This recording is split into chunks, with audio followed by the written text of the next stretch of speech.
La seconde partie de cette séance sera consacrée à l'album d'Art Spiegelman, Breakdowns, qui vous sera présenté par un invité inhabituel. Pierre Lévy-Soussan est en effet psychanalyste et psychiatre. Je ne crois pas qu'il va se livrer ici à une psychanalyse d'Art Spiegelman, quoique peut-être par instant, mais Pierre Lévy-Soussan a deux titres principaux à être invité ici. Le premier, c'est pour le travail comme psychologue et psychiatre, spécialiste notamment des questions d'adoption qu'il a pu réaliser, deux ouvrages dont je vous montre la couverture, mais aussi avec un lien beaucoup plus direct, puisque s'il n'a pas, quoique grand amateur de bande dessinée, beaucoup écrit sur la bande dessinée jusqu'ici, il a été le co-traducteur de cet album exceptionnel de Art Spiegelman qui s'appelle Breakdowns, qui a connu deux versions, et donc co-traducteur d'un album difficile entre tous. Il en a une connaissance tout à fait précise et remarquable qu'il va nous faire partager dans un instant, et je l'en remercie déjà. Nous nous retrouverons donc la semaine prochaine pour la dernière séance autour de la couleur. Merci. Mesdames et messieurs, bonjour. Je remercie Benoît Peeters de cette invitation à parler de cet album complexe, difficile, qui, je pense, a toute sa place dans les albums qui ont marqué l'histoire de la bande dessinée. Et Spiegelman est bien plus connu pour avoir écrit Maus que pour avoir fait Breakdowns, qui est pourtant une œuvre majeure. Et je vais essayer de vous montrer pourquoi. Maus qui a été traduit en plus de 30 langues, en plusieurs millions d'exemplaires. Et pour introduire mon propos, j'ai prélevé de Maus un dialogue entre Spiegelman et son psychanalyste à l'occasion de l'écriture de Maus. Alors, on va commencer. Donc, son psychanalyste s'appelait Pavel, un psychanalyste new-yorkais, et donc avec une représentation de masques de souris, en raison justement du fait que dans Maus, les Juifs sont des souris et les Allemands sont représentés par des chats. Il s'agit d'une fiction, d'une représentation, d'un comme si. Et là, donc, du coup, ils portent des masques parce que c'est en même temps des personnages qui représentent une identité juive qu'ils partagent. En plus de cela, Pavel est un survivant, comme son père, et ce n'est pas anodin de choisir comme psy un psychanalyste survivant. Donc, je vais vous en faire une traduction simultanée que vous pouvez voir à la 3e case. De toute façon, les morts ne peuvent jamais dire leur version. C'est mieux alors de ne plus entendre d'histoire. Spiegelman réfléchit. Vous allez voir que sa taille diminue au fur et à mesure de l'entretien, pour refléter encore mieux ce qu'il en est de l'enfant, sans doute, chez Spiegelman. Samuel Beckett a dit « Chaque mot est comme une tâche inutile sur le silence et le néant. » Alors effectivement, c'est tiré d'une interview d'En Vogue de Beckett de 69. « Oui, répond Pavel, j'aime cette case silencieuse où ils réfléchissent. » D'un autre côté, il l'a dit. « Oui, peut-être que vous devez inclure cela dans votre livre. » Donc sans doute, je pense que toute la vie de Spiegelman a été de se consacrer à cette tâche immense que certains mettent en case, en forme, en storia. Cette tâche lui a sauvé la vie. Son travail formel de fragmentation a permis une mise en récit, une ligature des multiples îlots restés en souffrance de son histoire familiale et personnelle, permettant une œuvre de reconstruction. Donc voilà ce qu'il en est d'une interprétation que je peux faire. Ce travail a permis non seulement pour lui, mais pour des milliers d'auteurs à sa suite, d'exister autant de conquêtes sur le silence et le néant. Telle serait cette introduction à Breakdowns, qui est un album difficile, complexe, mais qui va montrer les multiples moyens qu'il a utilisés pour survivre à cet effondrement. L'une des traductions de Breakdowns, c'est dépression, effondrement. Il y en aura d'autres que nous verrons. Donc cet album se présente comme ça, donc il faut bien comprendre que c'est que c'est un album qui a 3 parties. Donc d'abord, il y a une partie qui est la traduction de cet album qu'il a sorti en 1977. Et puis, il y a 2 autres parties. Alors, comme il est très complexe d'abord, il a cru utile de faire quelque chose de préparatoire pour expliquer un peu cette œuvre. Donc, il a fait une préface en forme de planche, 19 planches originales.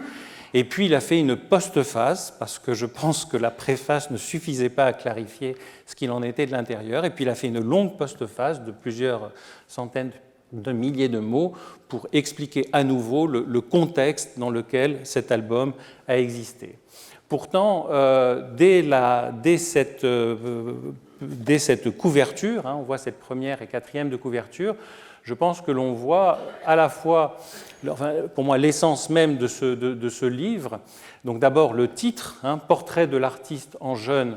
Alors là, suit une suite donc je ne sais pas comment tu disais tout à l'heure, de Crawl Beach, dont on peut reconnaître, soit dit en passant, un typique qui est beaucoup utilisé dans la bande dessinée, celui-là, qui va être effectivement, j'ai un pointeur, qui va être beaucoup utilisé par Spiegelman, ça va trop vite, qui va être beaucoup utilisé par Spiegelman tout au long de cet album.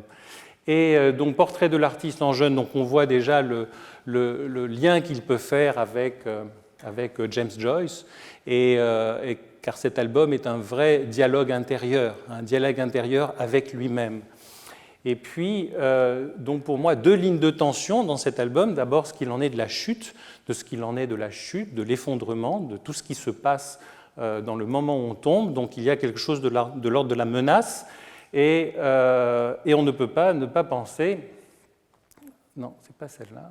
J'ai du mal avec les... Hop. Comment on fait pour revenir en arrière? Attendez. Du coup, vous n'avez pas vu celle-là. Voilà.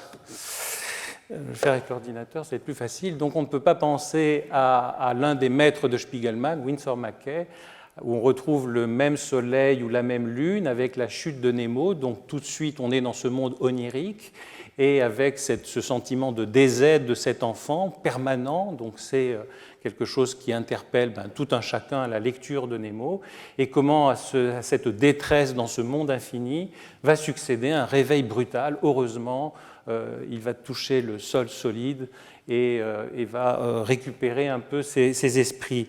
Mais cette dynamique de désaide et finalement de soutien, comment l'art va venir au secours de ce sentiment d'angoisse et d'effondrement, va être une constante tout au long de cet album.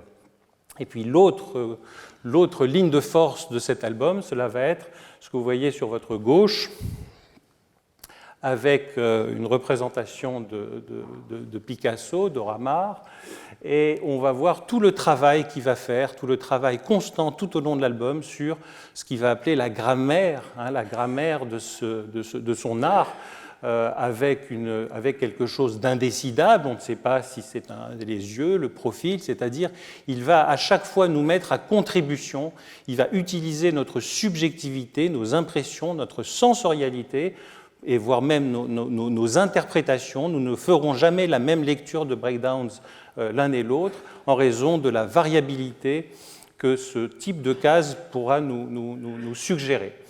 Donc c'est ce dialogue constant qu'il veut. Pour lui, c'est une fertilisation constante entre l'art mineur et l'art majeur. Cela fait partie des thématiques qui apparaîtront.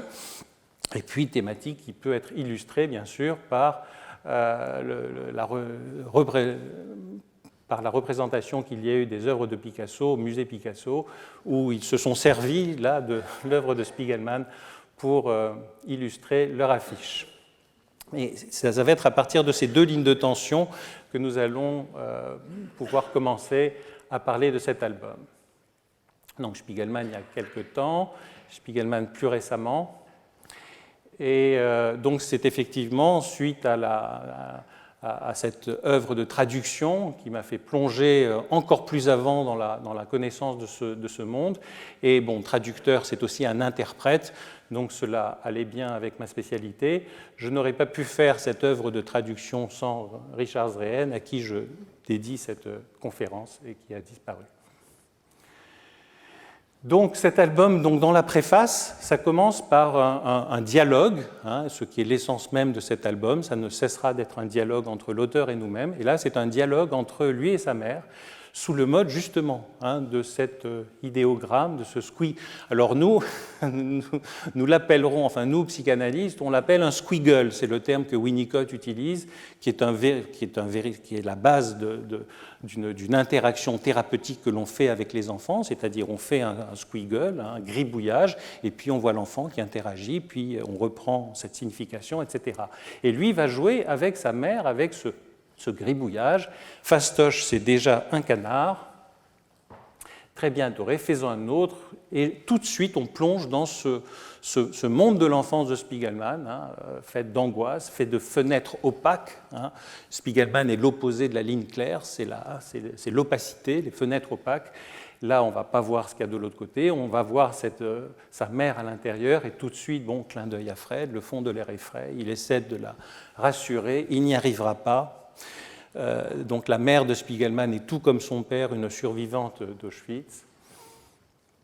Et puis, voilà, donc cette fenêtre opaque, ça va être une constante. Donc là, c'est le deuxième de couverture, et on voit ce détective qui va nous accompagner un peu tout au long de cette œuvre, avec ce squiggle, donc cet idéogramme qui, comme l'a dit Benoît tout à l'heure, c'est à la frontière entre l'écriture et le dessin.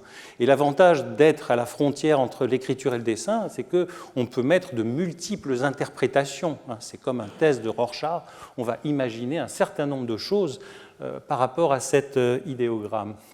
Et donc, Ducletrou, parce qu'il s'appelle comme ça, donc la traduction de Ace Hall, qui est le nom de ce détective. Spiegelman adore ce genre de jeux de mots salaces qui sont présents tout au long de son œuvre. Et on le voit contempler ces fenêtres opaques. Et on va voir que ces fenêtres opaques, ça va représenter bien sûr ce qu'il en est de la planche, ce qu'il en est de la bulle, et qu'est-ce qu'il va mettre à l'intérieur. Ça va être sans doute l'ensemble de son œuvre. Mais on voit ce détective qui s'interroge par rapport à ces fenêtres. Si quelqu'un dit que les 60s étaient une période extraordinaire, c'est qu'il n'a pas vécu les 60s. Spiegelman a traversé ces années 50, 60 d'une façon extrêmement... il a plongé dedans avec un nombre de défaits sur lui considérables. Il a expérimenté un certain nombre de choses, il a eu des séjours à l'hôpital psychiatrique, sans parler de la lourdeur de son histoire familiale, qui n'avait rien de facile. Et on voit sans doute comment l'underground, la plongée dans le monde underground l'a véritablement sauvé. Si on compte le nombre de suicides et de morts dans l'œuvre de Spiegelman dans le milieu underground, on arrive facilement à une centaine. Il ne cesse de mettre en scène non seulement des morts, mais parfois des suicides. Et bon, là, j'en ai pris une représentation qui a servi d'ailleurs de couverture à un livre de Boris Vian. Et là, on voit Ducletrou, encore une mise à mort de son auteur. Il se représente beaucoup, c'est extrêmement autobiographique, Breakdowns. La réalité n'est pas un endroit rêvé où aller, mais il n'y en a pas d'autre. Et on voit bien la contrainte qu'il a à dessiner, avec cette phrase que l'on retrouvera à la fin, et comment voilà, il va utiliser ce médium pour faire avec cette réalité parfois insupportable, comme on va le voir. Donc là, on en arrive à la couverture de Breakdowns, donc, qui a été publiée en 1978. Donc là, je lis, quand j'avais 30 ans, envers et contre tout, personne ne voulait d'une édition de luxe et en grand format, rassemblant mes quelques planches autobiographiques et structurellement expérimentales, sauf moi. Donc effectivement, donc la traduction reprend ce même format considérable. Imaginez qu'à l'époque, les comics étaient de ce format-là. Les plus grands étaient comme ça, les plus petits étaient comme ça. Donc ce changement de cadre est extrêmement important pour lui, parce que voir les histoires telles qu'il va les nommer, enfin tels prisonniers de la planète Enfer et un certain nombre d'autres en grand format, on voit bien comment le cadre modifie l'interprétation du comics en tant que tel. Hein. Ce n'est pas la même chose de voir un comics de 20 cm avec un qui en fait 40. Cela va modifier la perception même que l'on a de l'histoire. Et pour lui, c'était important de trouver quelque chose d'adapté sans doute à la qualité de l'intérieur et qui plus tard va le mener bien sûr à Maus. Donc il va jouer aussi, c'est pour ça que ce travail sur le graphisme, ce travail sur les cases, sur les inversions, sur les couleurs, il va s'intéresser au matériau lui-même de la bande dessinée, hein, que ce soit l'ancrage, que ce soit la page, le zipaton comme il va l'appeler. J'ai cherché comment pouvoir au mieux briser l'illusion temporelle créée par la juxtaposition d'images, pour voir comment mots et images interagissent. On en est toujours là, Benoît l'a dit tout à l'heure. Et idée plutôt loufoque, j'ai regardé le zipaton dont je me servais, qui était à l'époque cette machine extrêmement compliquée avec des couches de couleurs superposées. Et on va voir comment il va s'intéresser à ce matériau lui-même, qui est la base de la grammaire de la bande dessinée. Donc, à nouveau, juste après, un suicide de plus à l'encre. Alors, le sous-titrage de Maus a maintenant une anthologie des bandes dessinées d'Art Spiegelman. Donc, ce n'est pas compréhensible actuellement, dans le sens que, comme cet album est sorti en 77, le Maus dont il parle, ce sont les 3 pages inédites qu'il y a à l'intérieur de Breakdowns, qui étaient des 3 pages qui étaient parues en 72. Et ce sont 3 pages séminales qui ont donné les 300 ultérieures. Et on va les voir tout à l'heure, elles n'ont strictement pas grand-chose à voir avec le Maus qui est devenu au niveau du style, mais c'est le travail le plus ancien qu'il y avait dans cet album. Une fois les démons bariolés, donc là encore je le cite, hein, des dessinateurs underground lâchés dans le médium jusqu'ici gentillet des comics, il put se concentrer sur la grammaire de ce langage et circonscrire ses propres démons, art majeur et art mineur, mots et images, forme et contenu. Tout cela pourrait paraître sec et académique, mais bon sang, à ce moment-là, c'était pour moi une question de vie et de mort. Alors le fait qu'il parle de lui à la 3e personne, ce n'est pas Alain Delon, c'est pour refléter ce côté dialogue avec lui-même à l'intérieur de cette œuvre. Et il le fera constamment pendant tout Breakdowns. Les découvertes que j'ai faites en travaillant sur les histoires rassemblées dans ce livre ont été absorbées d'une façon ou d'une autre, fût-ce de 2e ou 3e main, par ceux qui, pendant les 30 dernières années, ont tenté d'élargir les frontières de la bande dessinée. Et effectivement, ça a mené ensuite à toute l'œuvre après Breakdowns, il a fait Raw Magazine avec Françoise Mouly, et puis après Raw Magazine, Maus, et puis il a découvert, Chris Ware a découvert Raw, et puis il a ensuite publié à l'intérieur de Raw, et il a véritablement modifié, à la fois par Maus et par le travail sur le côté très formel, la perception qu'on peut avoir le monde de la bande dessinée. Donc là, si je vous ai mis cette photo, c'est pour avoir une idée en tête par rapport à Spiegelman, c'est qu'il travaille beaucoup d'après photo. Donc là, j'ai retrouvé la photo originale dont il a redessiné l'album. Il va toujours mettre en fiction la réalité. C'est typiquement ce qu'il a fait pour Maus, et on va retrouver cette constante, là encore, tout au long de son œuvre. Bon, là, un suicide plus tranquille, récent, de Spiegelman. Donc voilà, donc là je parle de Maus. Bon, Maus, quand c'est sorti, ça a été une véritable révolution. Hein. Pour la première fois, il y avait une BD qui était au rayon librairie. Je vous rappelle à un moment l'altercation qu'il avait eue avec le New York Times, qu'il avait mis dans le chapitre, donc certes best-seller, mais dans le chapitre best-seller des fictions. Et lui, il a dit non, Maus n'est pas une fiction. C'est de la réalité, c'est pas de la fiction. Est-ce que vous avez une catégorie fiction souris pour moi ? Et finalement, ils l'ont déplacé, ils l'ont sorti de la catégorie fiction. Donc voilà, œuvre effectivement révolutionnaire dont on parlera un peu tout à l'heure avec cette représentation, qui n'était pas la première fois qu'on faisait des représentations par rapport à la Shoah, mais j'en parlerai un tout petit peu tout à l'heure. Et puis ça a donné ensuite donc, tout ce qu'il a fait. Après Breakdowns, il a fait Raw Magazine avec Françoise Mouly, qui a été vraiment une pépinière de talents artistiques que je vous montre rapidement, aussi bien européen que américain. Ça a été une revue exceptionnelle. David Bowie, pour le citer, l'a considéré, le faisait partie de ses 100 meilleurs ouvrages. Mais bon, pas que lui, c'était une revue assez importante qui est issue effectivement du meilleur de l'underground. Donc, pour situer un peu son œuvre, donc, on ne peut pas ne parler, pour Spiegelman, de l'imprégnation de son milieu familial. Milieu familial, et donc où a plané un certain nombre justement de choses relatives, assez traumatiques, à la fois du côté paternel, à la fois du côté maternel, et puis à la fois du côté de la vie familiale. Je pense que c'est important de comprendre ça pour voir comment il en est venu à faire cette œuvre-là. Donc d'abord du côté de son père, alors on avait un peu préparé la traduction pour que les personnes puissent comprendre que Pop, ça pouvait être son père. Juste avant, on le voit appeler son père Pop, qui permet de comprendre les multiples jeux de mots derrière Pop Art, avec cette statue, un peu cette statue du commandeur de son père. Pas la peine, pas le choix, il faut avancer. L'ombre de son père retentit sur toute son œuvre, non seulement pour lui, mais aussi du côté de son fils. Mais il n'y a pas que le poids de cette histoire de survivant, bien sûr, qu'il a eu. Il a eu une enfance particulièrement sous le coup de la violence. Honore ton père. J'aurais tant aimé avoir plus de souvenirs chaleureux de mon père. Ce n'est pas comme s'il me battait tout le temps, juste de temps en temps. On appelait ça élever des enfants à l'époque. Je tremblais quand il prenait sa ceinture, jusqu'au jour où, à 14 ans, par défi, j'ai pris la mienne. C'était terminé.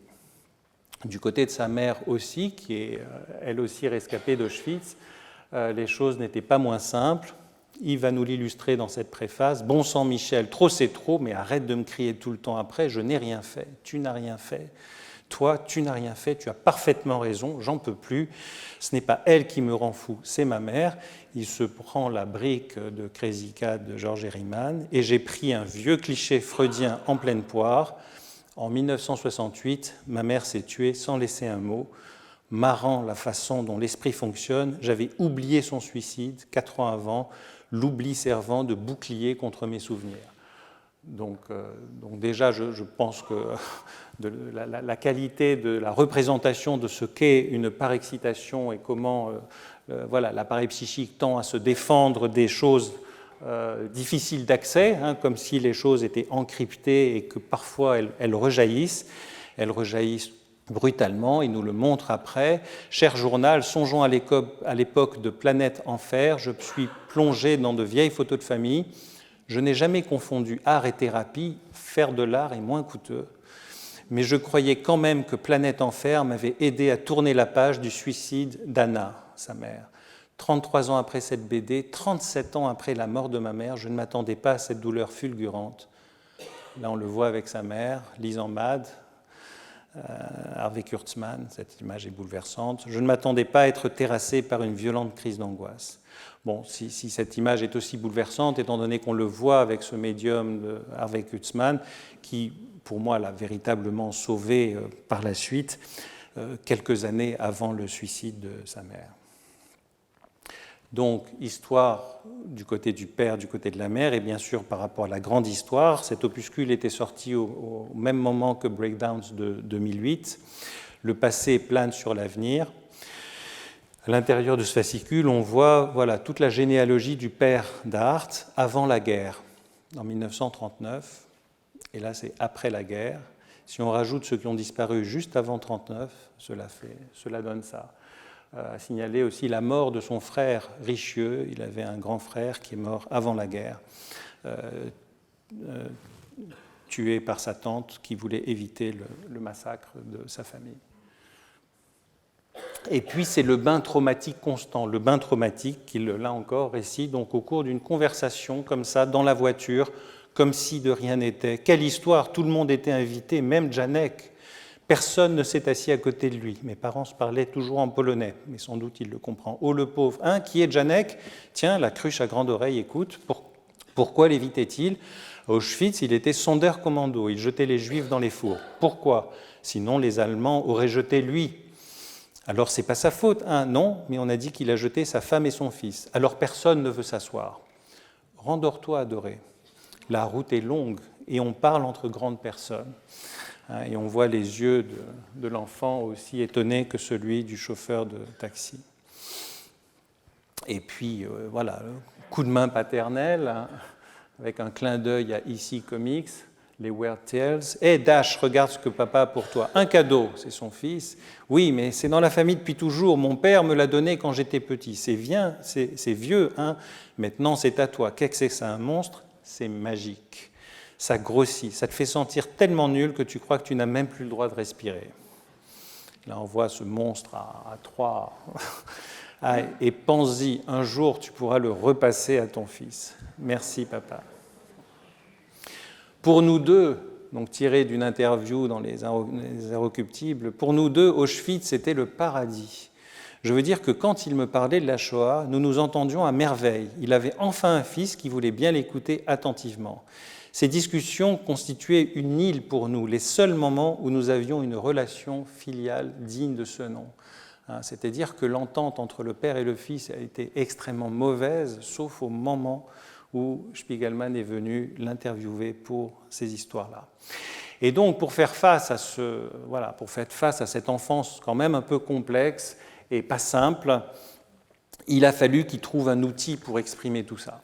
Et l'outil qu'il a trouvé, ça va être la bande dessinée, mais en particulier dans cet album, travailler sur le langage même et sur la forme, de ce langage.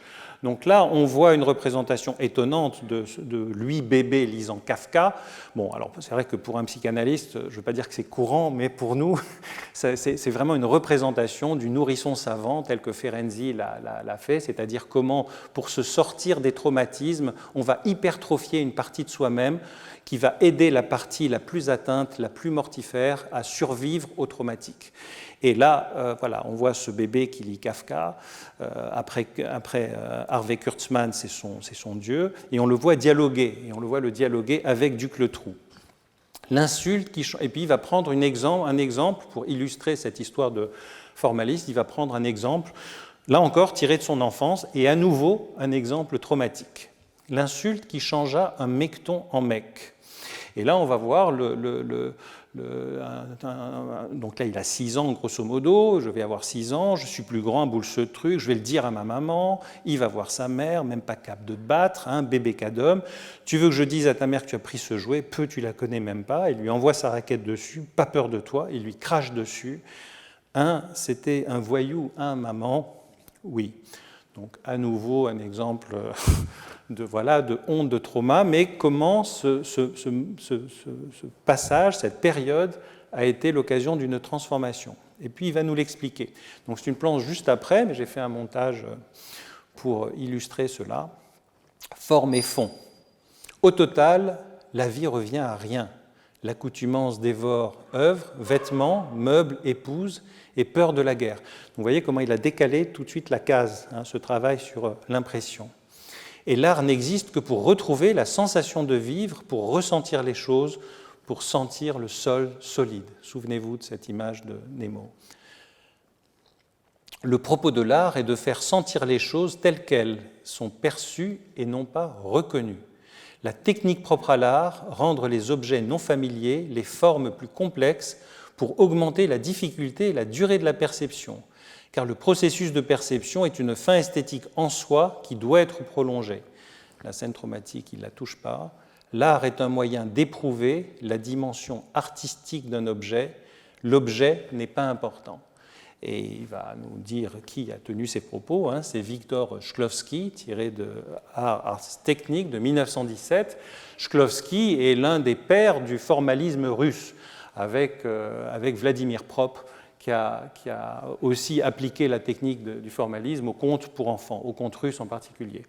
Et donc il va appliquer ces techniques du formalisme pour augmenter notre perception de l'image. On va passer plus de temps, et on va voir que le temps pour Spiegelman est quelque chose de crucial.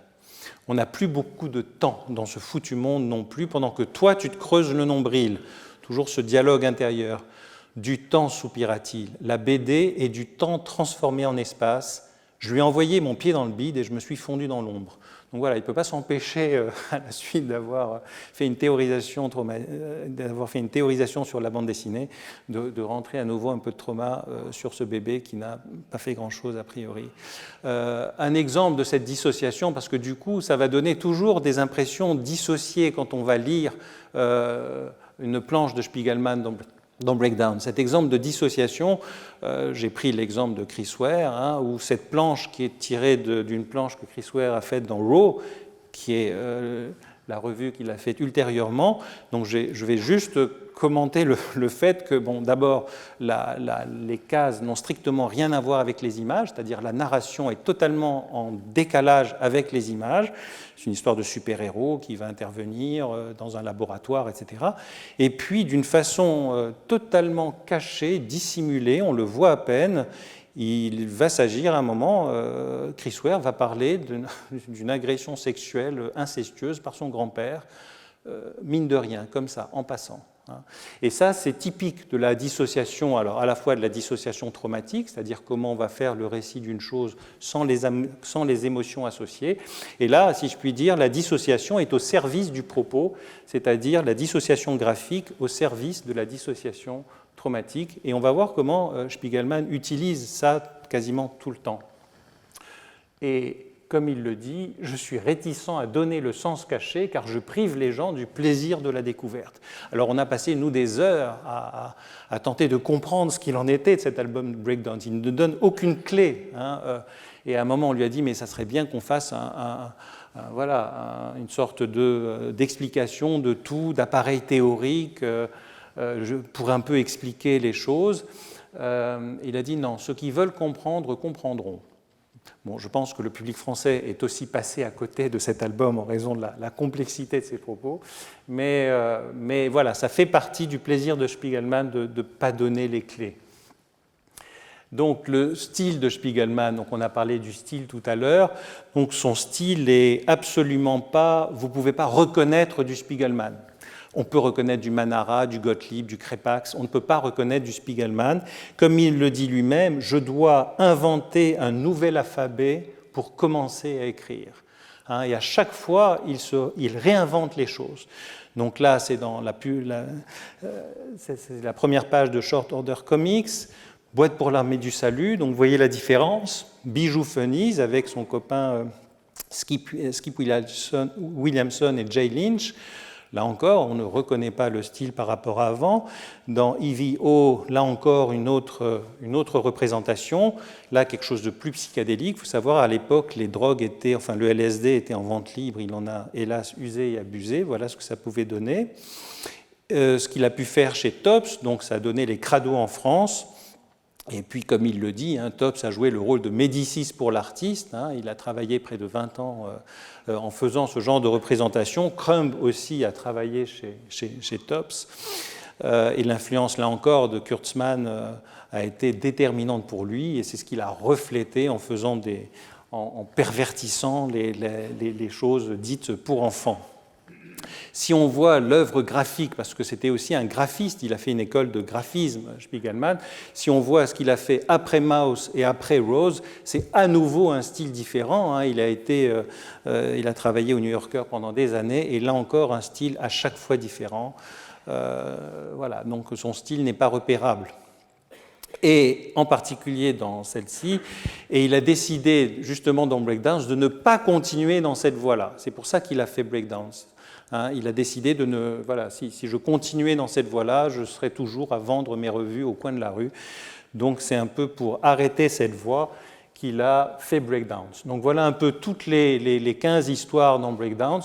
Alors je ne vais certainement pas passer tout en revue, on n'aurait pas le temps. Je vais en sélectionner quelques-unes. Et vous voyez que ces œuvres, c'est d'abord, vous avez en Funny Aminals numéro 1, 72, les 3 planches séminales, et ça va s'étaler jusqu'en 76. Et il a pris vraiment le meilleur de sa production de l'underground. Donc, faut bien voir que Spiegelman a connu pendant l'enfance les effets de Wertham. Je pense que Benoît en avait parlé, c'est-à-dire de la censure qu'il y avait à l'époque pour les comics. Et donc, le milieu underground, qui est le milieu dans lequel il a fait ses œuvres, grosso modo, c'est près de 10 ans, qui représente à la fois, alors c'est pas facile de donner une définition de l'underground, je l'ai fait sous forme d'une formule, hein. Vous prenez un peu d'esprit MAD, MAD qui d'ailleurs Kurtzman le dit à un moment dans son œuvre, hein. MAD c'est un acronyme, hein, c'est Mum and Dad. Donc vous prenez l'esprit MAD de la période Kurtzman, vous rajoutez sexe, porno, drogue, aucun interdit, donc au niveau de la censure, alors tous les thèmes, je ne vais pas les citer parce que les citer même, je risque d'être censuré, mais il a quasiment toutes les thématiques de perversion multiple, de violence, de barbarisme ont été représentées dans ce milieu underground. Bien sûr, le début de l'autofiction, on le trouve dans le milieu underground avec un discours politique anti-establishment, c'est-à-dire il y avait quelque chose d'extrêmement contestataire. Imaginez-vous, hein, dans les périodes post-macartisme, post-Seconde Guerre mondiale, post-BD Cochon, la période du Vietnam. Donc voilà, donc bien sûr, il y avait des représentations extrêmement brutales de cette période-là qui était pourtant, sur un plan économique, plutôt positif, mais voilà, sur le plan idéologique, hein, des étudiants, on avait tiré sur des étudiants sur les campus, donc ce n'est pas une période tranquille, comme il le dit. On va commencer par sa première page, hein, c'est un hommage à Rube Goldberg et ses machines. Donc voilà comment la définition d'une machine de Goldberg, c'est comment obtenir un effet très simple d'une façon très très complexe. Donc là, bien sûr, c'est une machine à suicide. Il ne pouvait pas en être autrement. Je n'ai pas le temps de vous détailler comment elle marche. Je peux juste vous dire que le personnage, en voyant cette machine totalement inutile, va aller à la pharmacie pour aller prendre des barbituriques et se suicider. Rube Goldberg, bien sûr, a fait lui aussi une machine à suicide qu'il avait fait bien avant. C'est les années 1900-1910. Goldberg, il a reçu un prix Pulitzer pour l'ensemble de son œuvre, remis par Walt Disney. La boucle est bouclée. Walt Disney qui a illustré cette remise par une machine à Goldberg. Aux États-Unis, c'est une expression, hein, Goldbergiser une situation. Et puis on arrive à l'introduction. Donc ce qui est intéressant dans cette introduction, c'est qu'il va donner deux définitions de la bande dessinée. Hein, il va donner une définition de Topfer, et puis ensuite il va donner une définition de Blondie. Ce qui est intéressant, c'est ce qu'il va mettre dans la quatrième case, c'est-à-dire la définition de Topfer. Je pense que Benoît a dû la dire à un moment, mais la définition de Shik-Yung est intéressante. Définition de la bande dessinée, suite narrative de dessins humoristiques. Parce qu'effectivement, comics, ça vient de comique, tout simplement. Narratif pour histoire qui n'a aucune définition correcte. À part celle-ci, division horizontale d'un édifice, du latin médiéval historia, c'est-à-dire story égale histoire égale étage. Donc c'est pour ça que pour lui, une planche, c'est comme un immeuble. Hein, et là encore, clin d'œil à Pérec et ses étages dans l'immeuble. Le terme humoristique implique le désir d'amuser, l'intention de distraire, mais je n'ai pas nécessairement envie d'amuser, de divertir. En revanche, dessin convient bien, ou mieux encore, diagramme. Effectivement, des diagrammes, il y en aura constamment chez Spiegelman. Il appartient au dessinateur de BD de veiller à n'offenser personne, à ne blesser aucun groupe. Son histoire, une bonne tranche de rire. Juste en dessous, il nous met une case de la planète Enfer qui est sur le suicide de sa mère. Tout bien considéré, faire des bandes dessinées ne manque pas d'attrait, dans le genre discret et répétitif. Donc voilà, c'est Blondie. Et il va rentrer dans le vif du sujet par ces fameuses 3 pages de Mauss. Et dans la préface, il va nous montrer la genèse de cette œuvre-là, qu'il va appeler genèse d'une notion. Donc là, j'ai rajouté une 3e définition, qui est sa définition la plus récente des comics. Donc d'abord, il a repris le X de comics, parce que le X dans le milieu underground, c'était pour les choses pornographiques censurées. Donc il a repris le X, mais il en a fait comics, mélanger les choses, les mots et les images. Et on en arrive à la naissance d'une notion. Donc comment la création de Mauss est venue. Et donc c'est intéressant, comme vous allez le voir. C'est suite à un cours auquel il assistait en candidat libre de Ken Jacobs. Ken Jacobs faisait justement du cinéma d'avant-garde et il va lui montrer des dessins animés qui montrent d'abord des animaux, puis des dessins animés voilà, où il y a des noirs déformés, assez racistes pour l'occasion, par le biais des blackface qui sont des caricatures des noirs. Il va faire le lien entre Mickey, qui n'est jamais qu'un Al Jolson avec des grandes oreilles. Al Jolson, premier film sonorisé.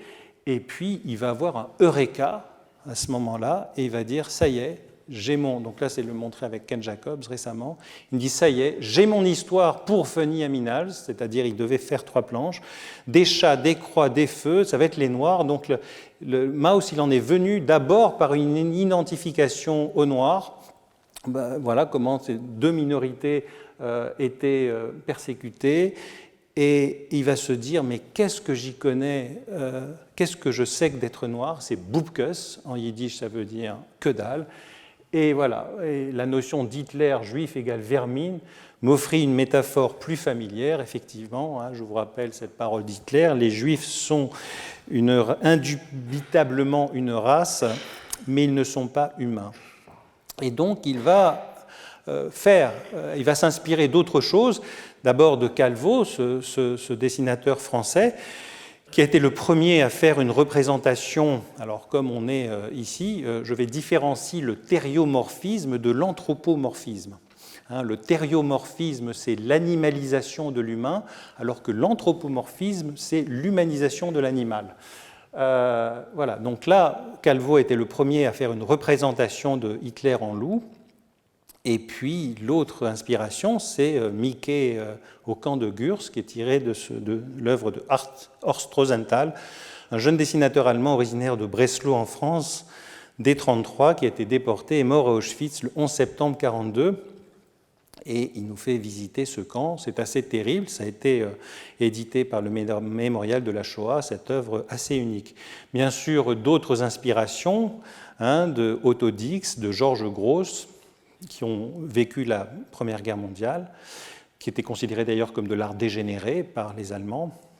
Et puis bien sûr cette bande dessinée de Kriegstein en 1955, on voit cette image-là, image qui est inspirée de Margaret Bourke-White, qui a été la première journaliste reporter à accompagner les troupes allemandes pour la libération de Buchenwald le 13 avril 1945, qui lui a servi d'introduction à cette première page de Mauss. Donc c'est pour ça que cette image n'apparaîtra pas dans le Mauss qu'il a fait par la suite, étant donné que son père et sa mère n'ont pas été libérés, ils ont fait la marche de la mort, donc ils n'ont pas connu ça. Et donc on va voir un père qui raconte à son fils une histoire sympathique, qui est tout simplement son histoire avant qu'il soit déporté dans les camps, mais c'est juste pour l'endormir, rendors-toi, tout va bien. Et puis c'est à l'occasion de cette histoire d'ailleurs qu'il va aller revoir son père pour commencer une première interview de son histoire à lui, et qui est une histoire de dénonciation, et comment cette dénonciation va entraîner l'arrestation de son père. Je termine par cette image de Mauss, avec ce charnier, avec son père qui lui dit « Rendors-toi, Mickey, passe une bonne nuit ». Donc voilà, donc ça c'était en 1972 qu'il a fait cette œuvre-là. Par la suite, il en a fait une autre en 1972, et il a là encore utilisé toutes les techniques de l'art dit majeur, dans le milieu des comics underground qui s'enorgueillissait de briser les tabous. Il brisait l'ultime tabou, il osait se donner le nom d'artiste et nommer art son médium. Donc là encore, c'est lui qui parle. Donc, inspiration, là encore, d'une planche de Kriegstein. On voit bien le découpage que vous pouvez voir de ce personnage qui tombe, qui est inspiré, bien sûr, des travaux de Duchamp, femme qui descend l'escalier avec les photographies, inspiré aussi de Lynn Kendall Ward et inspiré de Franz Maserel.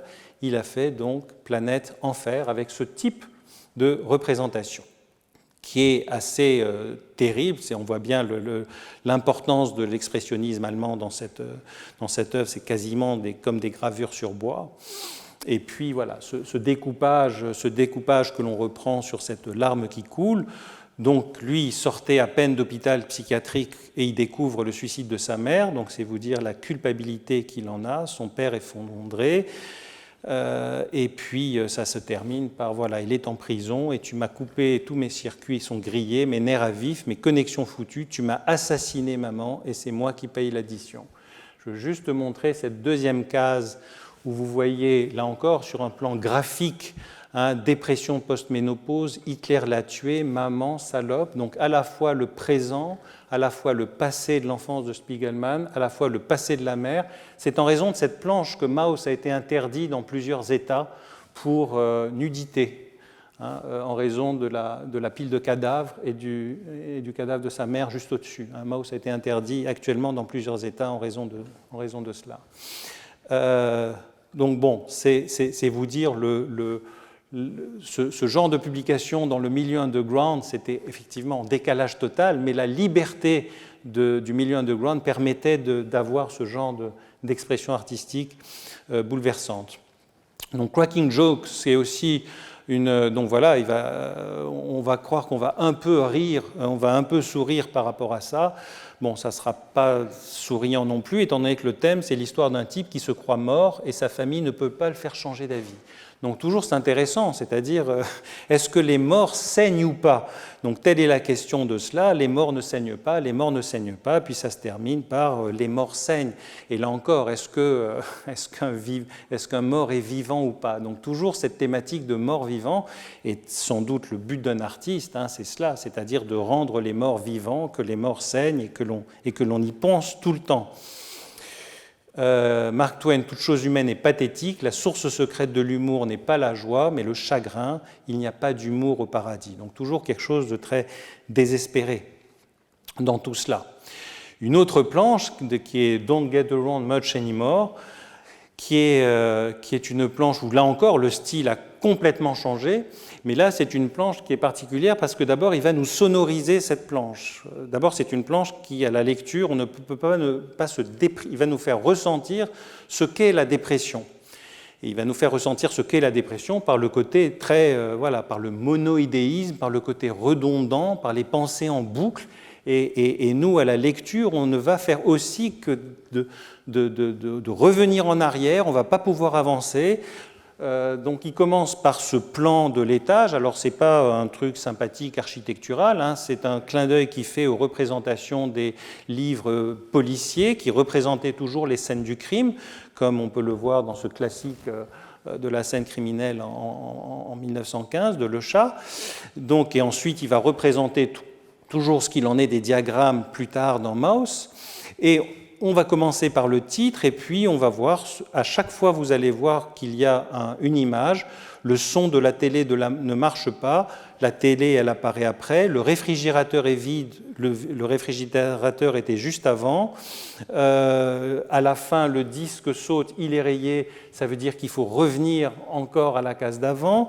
Vous ai-je dit que le réfrigérateur ne marche pas, et on va revenir là encore en arrière, et puis toujours cette histoire de dissociation, c'est-à-dire même l'image de la télévision, elle n'est pas droite, donc il faut faire un effort pour rassembler l'image, et puis essayer de rassembler l'image de la fin, où vous voyez une couche de dents au-dessus, et puis une brosse à dents en dessous qui est comme si c'était les dents, donc là encore une impression dérangeante, de malaise, et puis là encore un autre niveau qui apparaît.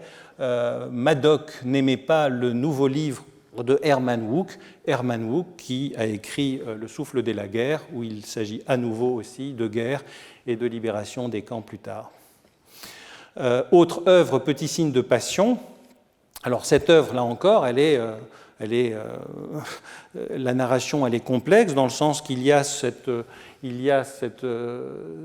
récit qui va être présent dans toutes les cases, avec des scènes, avec une représentation par couleur, là encore, des personnages.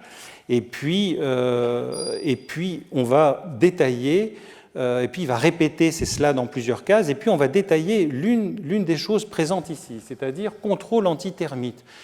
Et on s'est dit avec Richard, mais qu'est-ce que vient faire contrôle antitermite? Et puis en cherchant, on a trouvé que cela faisait allusion à un essai de Manny Farber. Manny Farber est un immense critique aux États-Unis qui a écrit un article qui s'appelle Termite Art versus Elephant, White Elephant. Et dans cet article, c'est tout le dialogue entre art mineur, art majeur. Et c'est quoi un art de termite? Un art de termite, c'est un art qui essaye d'élargir les frontières de l'art en faisant du véritable art. Donc vous doutez bien que ce genre de publication dans une revue underground qui s'appelait Young Lust, comme le dit Spiegelman, je pense que je suis passé à côté de mon public. Et donc on voit donc lui, ce discours par rapport art majeur, art mineur, il a toujours été très vigilant là-dessus. À un moment, en 90, il y a une exposition au MoMA qui montrait les grands artistes, et puis très très peu, effectivement, des artistes de la bande dessinée. Il en a fait une critique High Art, Low Down, où il dénonçait le côté condescendant par rapport à l'art mineur, et il avait bien raison. Juste pour terminer, donc on voit donc là encore une couleur Jacobs, une couleur qui coule. Donc on voit comment la couleur devient une thématique, devient une troisième thématique, parce qu'il y avait aussi un discours théorique sur ce qu'est la bande dessinée. Mais cette couleur qui coule, narrative, qui va figurer le temps, comme il y a cet hommage à Jacobs qui faisait partie effectivement de l'avant-garde, je pense qu'il ne pouvait pas ne pas connaître, bien sûr, l'œuvre de Gérard Fromanger et de Godard. Godard était considéré comme une grande star dans les campus américains, avec ce fameux tract numéro 1968 que je vous recommande de voir sur le net, où vous voyez le drapeau rouge qui coule sur le blanc et le bleu que Godard a filmé. Bon, ensuite, d'autres, on peut décliner tout cela comme cela a été fait dans Watchmen. Donc, il va illustrer son propos par... Alors, essayez de me regarder moi. Il va illustrer son propos par le fait que le dialogue pour lui entre le mot et les images, il va nous l'expliquer, parce que Little Sin of Passion, c'est peu compréhensible. Voilà, mots et images. En fait, les mots parlent plus fort que les images. Les textes tendent à occulter l'évidence sous nos yeux, mais aucun texte ne peut limiter ou figer la signification d'une image. Là encore, c'est tiré de Susan Sontag, La photographie. Je terminerai cette dernière planche, mais il y en a 15 autres, on n'a pas le temps. Bien sûr, je ne pouvais pas ne pas parler de Duc Le Trou, dont, là encore, la traduction nous a posé pas mal de problèmes, parce que ce n'était pas évident de traduire Ace Hall. Et donc voilà, donc la représentation des héros de Spiegelman, ce ne sont pas des super-héros, ce sont des sous-héros. Ce sont toujours des nains, ce sont toujours des gens amoindris, c'est toujours des anti-héros qui correspondent bien au côté underground. Alors, clin d'œil à tous les romans noirs, Chandler, Horace McCoy, voilà, c'est pas le grand sommeil, c'est le petit sommeil, bien sûr. Et puis va apparaître cette fameuse case, on va voir ce portrait de Dora Maar. Et bon, alors je n'ai pas le temps de vous faire toutes les planches, il y en a 8, c'est la chose la plus longue à l'intérieur de Breakdowns. Et il le dit d'ailleurs, c'est-à-dire en fait il sentait que le monde underground allait bientôt disparaître, donc voilà, je vais mettre dans ces 8 planches tout ce que je sais et il va remplir au maximum. Je voulais juste isoler une planche qui est celle-ci. Je revoyais le pauvre type pleurnichant d'être refroidi, je voulais l'assommer, parce qu'effectivement, le double de Spiegelman s'est fait assassiner à la première case. Je voulais hurler, réveille-toi Minus, réveille-toi, je voulais ma maman. Toujours cette histoire de désarroi et de détresse. Tout ce que j'avais, des chaussettes trempées, je me suis réveillé, donc un bateau surgit. La réalité n'était pas un endroit rêvé à visiter, mais il n'y avait nulle part où aller. Donc là encore, on voit ce dialogue intérieur avec la partie la partie morte, qui est la partie morte qu'il va faire revivre dans ce rêve. Bien sûr, clin d'œil, et là c'est lui qui le fait, ce n'est même pas moi, clin d'œil à Freud, étant donné que cette histoire de bateau suite aux larmes, alors en l'occurrence c'était un bébé qui faisait ses besoins, ce dessin est présent dans l'interprétation des rêves, et là vous avez l'original qui avait été donné par Ferenczi à Freud. Et vous voyez comment, voilà, il s'agit d'un naufrage, il s'agit d'être submergé, et à nouveau, il se place sous l'ombre, sous le fantôme du Picasso, c'est-à-dire pour lui, il ne fait pas de différence entre l'art majeur et l'art mineur. Pour lui, l'art, c'est l'art. Et puis, comme on en arrive à la fin, je vais me permettre effectivement une interprétation par rapport à ces pièces de puzzle qui manquent, car c'est toujours son propos, il nous pousse à chercher qu'est-ce qui manque, comment résoudre ce qu'il en est de la complexité de ces histoires et de ces images. Et là, on voit que l'image qu'il avait tirée pour sa deuxième de couverture, c'est tirée de Ducletrou qui monte sur un fauteuil pour voir ce qu'il en est de l'opacité des fenêtres. Et les personnes qui montent pour voir à la fenêtre, ce sont des enfants, ce ne sont pas des adultes. Donc là, il y a un côté, voilà, qu'est-ce que l'enfant en lui va apercevoir par rapport à ce énième cadavre, et donc on va interpréter ce qu'il en est de cet idéogramme que j'ai agrandi. Qui a tué l'enfant en moi et laissé cette chose prendre sa place? Je pense que ce qui a tué l'enfant en lui, ça a été beaucoup de choses de son histoire, et qu'est-ce qui a pris sa place? C'est justement toute son œuvre et toute sa créativité qui a permis de toujours rendre vivant ce qu'il en est de tout ce qu'il a traversé dans l'enfance et dans l'âge adulte. En conséquence, certains regarderont peut-être Breakdowns comme un simple artefact de son époque, mais pour moi, c'est un manifeste, un journal personnel, c'est lui qui parle, une lettre de suicide froissée et une lettre d'amour toujours valide adressée à un médium que j'adore. Je vous remercie.